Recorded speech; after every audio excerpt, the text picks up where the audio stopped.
Here's the babies.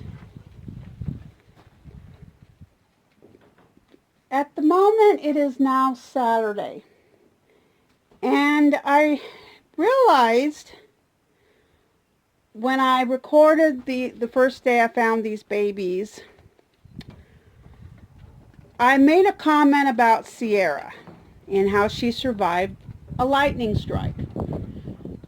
Well, it dawned on me that you guys, I don't think I've ever shared that story, and it happened before I started making YouTube videos. It's been several years. I can't even remember what year it was. Maybe 4 years ago or so. I'll check in my records because I'm going to add photos at the end. But I think it was a Saturday. And it started really storming. I don't remember what the whole day was like, but I remember at the time of this incident, it was coming down hard, raining pretty, badly, thunder and lightning. I remember sitting on the couch with Prairie next to me. She was kind of scared. Not too bad, but she was scared. And then there was a huge boom, an explosion. And it was the kind of thing that you knew lightning hit something. Looked out my living room window, didn't see anything. Didn't see smoke. I didn't lose power. So I really wasn't sure, what it had hit. I assumed some transformer probably got hit or something. Most of the houses on my road, they're not even houses, they're hunting cabins. Nobody lives there. They could lose power and nobody would know. If it happened farther south along my road, past me, I would never know. Now we do have smart meters out here, so if something happens, I'm an electric co-op and they'd be informed. So I figured something like that probably happened. A transformer got hit or whatever, because I looked through out of all my windows in every direction. There was nothing was smoking. Absolutely nothing alerted me.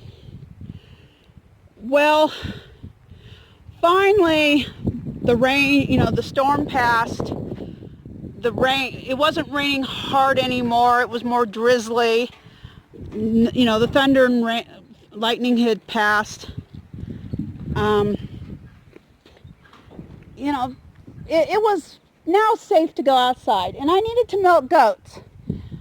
So I gathered all my stuff and I came out here to milk goats.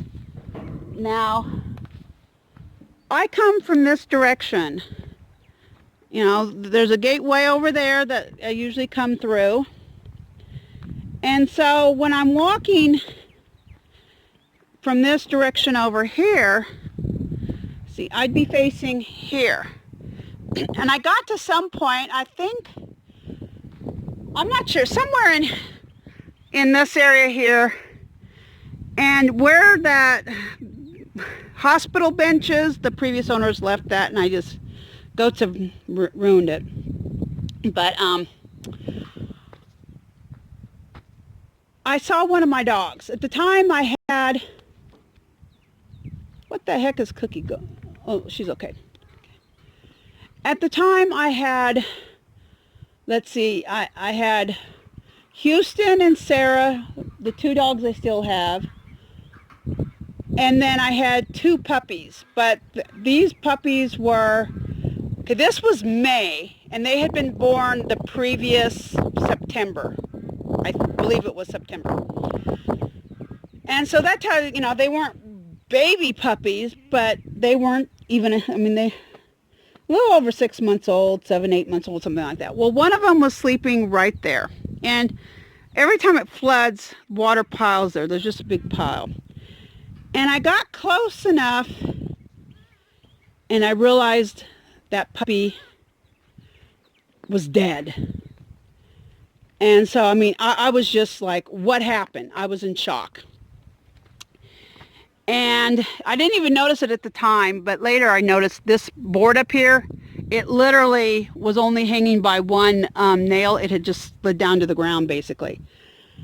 But seeing that pup dead, I mean, that was bad enough. Well, as I came around, my world was devastated. This shelter had been hit by lightning. This entire corner was missing, just in shatters. You can see damage to this day, and like an extra.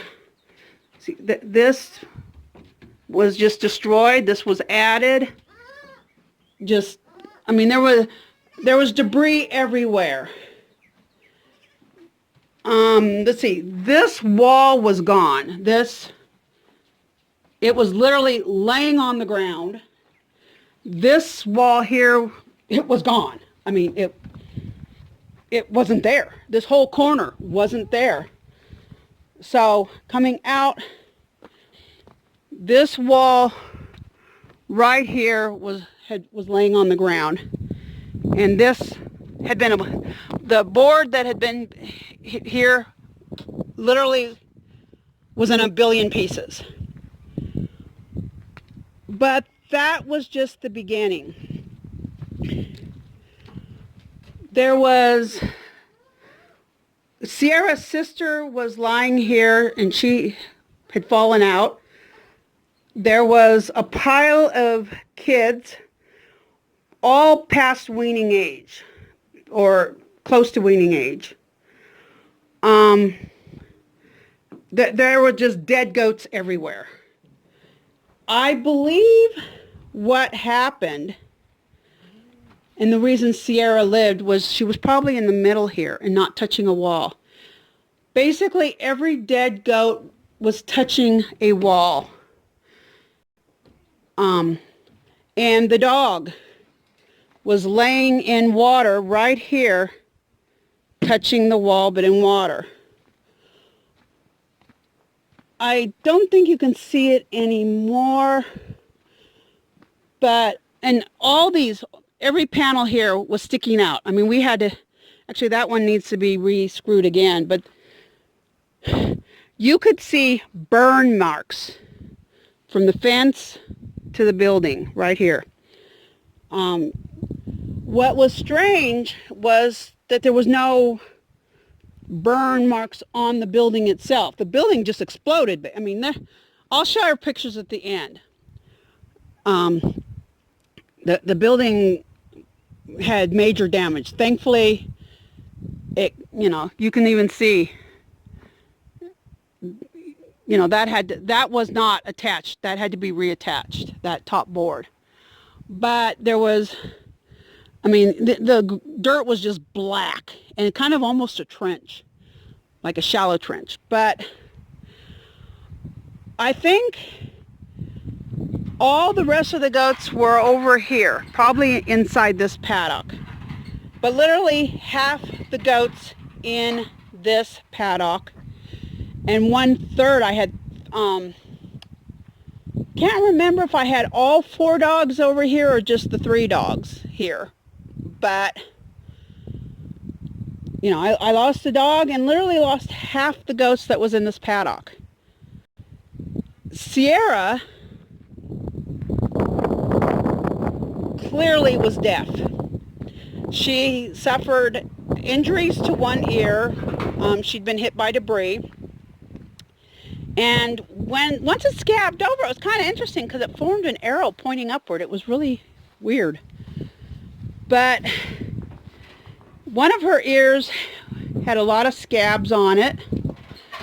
Had clearly been hit by debris. She had a few other minor wounds, but she was deaf. No question, this goat could not hear a thing. No question whatsoever. And her baby, her twin sister, and her twin sister's baby, and basically every kid that had not been sold was dead. Every kid. I did not have a single living kid from that year.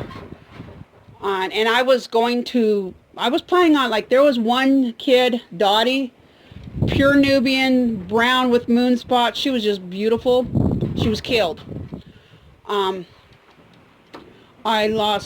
Thankfully I sold all the bucks. But the does that I still had not sold or was keeping, they were all dead. And Sierra's twin sister was dead. It was a major tragedy. And so that was what happened. On the 10th day after that occurred, and of course I was devastated. Found a neighbor to come help me. I couldn't even carry all these dead animals out. They were too heavy. It was just major tragedy. On day 10 when I came out, I noticed she seemed really happy. She was bouncing around like a little kid does, which I noted. And then the next day, day 11 from the lightning strike, I was walking out here, and for some reason, I had been testing her hearing because folks on Facebook had said that her hearing might come back. But as of day 10, I had seen absolutely no evidence that her hearing was coming back. But on day 11, I just suddenly looked in her direction and I said, Sierra, and she turned and looked at me. I called to her. So I knew she could hear, and I was so happy. She's recovered from all her injuries, of course. This was years ago. But if she had been killed that day, these little cuties would not be here today. Neither would be the one she had last year. So I just wanted to share that. But, if you're going to... I'm not the only one who has suffered huge tragedies like that. A few weeks later, I was in Tractor Supply and met a guy whose barn with 82, 85, over 80 goats burned down to the ground, killing all of them. And honestly, it was a situation where one of those batteries for rechargeable tools was defective, and it caught fire and caused the barn to burn down. I used to know a woman, I think she was 95 when she passed away, local. She told me her father, lightning had struck a tree and something like 200 Angora goats were killed instantly. So, if you're going to have animals, bad things can happen. I know my lightning strike really sent shockwaves through the goat world on Facebook, because people don't think about lightning hitting your goat enclosures, your goat shelters. And it was pretty upsetting to people. But that's what happened. And, well, you just got to move on. And now I have these cute little babies. So I just wanted to share that real quick. And I may make this its own video because it's so long. But just wanted to share that little story with you. And now I am going to go do some more work, because I've already fed this cookie, and it's time to get busy.